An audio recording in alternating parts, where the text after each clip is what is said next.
كملنا الدوسي هذا وقبل ما نحكيو على الماء حبينا صورة جميلة، والحق صورة تفاعلوا معاها التوانسة الكل. الاولاد في الديجيتال حطوا لنا الماتش، الاولاد ما تحطوا لناش الماتش ما بين المغرب والبرازيل، هذيك كوره. نحب تشوفوا لنا التصاور نتاع الستاد نتاع طنجه كيفاش كان نهار السبت في حله رائعه لمقابله وديه شاهدها العالم وابهر.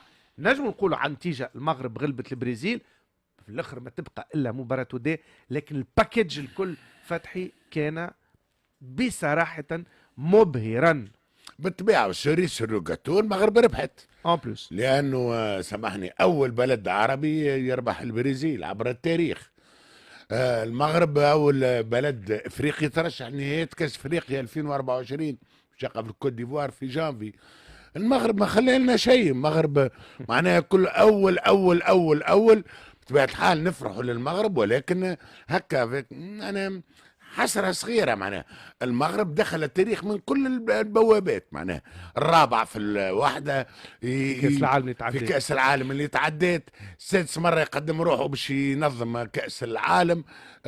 معناها أرقام خيالية. ملعب استثنائي ملعب طنجة، ملعب طنجة كان جو غير عادي. ملعب يهز 83,000 و83,000 معبي الملعب. معناها شوف احنا احسن ملعب عندنا يهز 45,000 معناها الشطر نتاعو، ويخدم شطر بشطر، ويخدم شطر والغازون 3/4 الوقت ما يخدم بطبيعة الحال. والغازون يخدم سورتو وقت اللي يجي عيد الكبير، معناها يجيو العلالش تولي وزاد ما نكثروش عليه الغازون، زوز ماتشوات كان عندنا الغازون معناها عرفتها كي يطلع في الطيارة يحط باجاج فراجيل يحط عليه فراجيل، معناها ماذا بيك فما بلايص في التيران ما تمشي لهمش.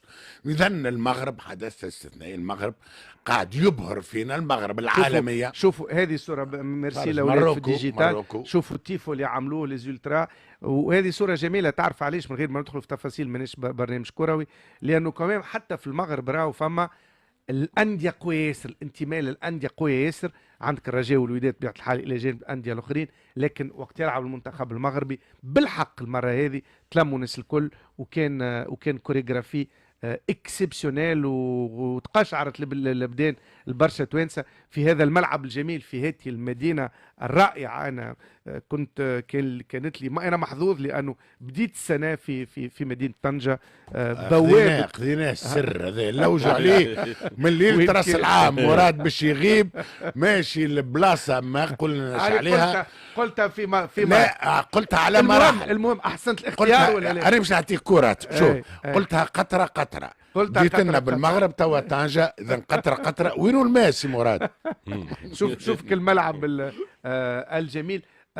في قلت انت حكينا على الترشح لكاس العالم 2030 وحكينا على فريق اليوم مرشح طبعا باش يفوز بالكان. الماركتينغ المغربي بصراحه قوي جدا، وهذا السوفت باور اللي نحكيو عليه كما قطر استغلت التنظيم. المغرب اليوم بالصوره نتاع المنتخب نتاعها قاعده تعمل في ماركتينغ لنفسها في موقع جيوستراتيجي حقيقه استثنائي. السلاح والبروباغندا باهته، هذه هي البروباغندا الذكيه. اقوى بروباغندا هي بكره قدم. الارجنتين سمي لي مسؤول في الارجنتين، سمي لي رئيس الارجنتين توا، سمي لي وزير الاول كان عندهم وزير الاول.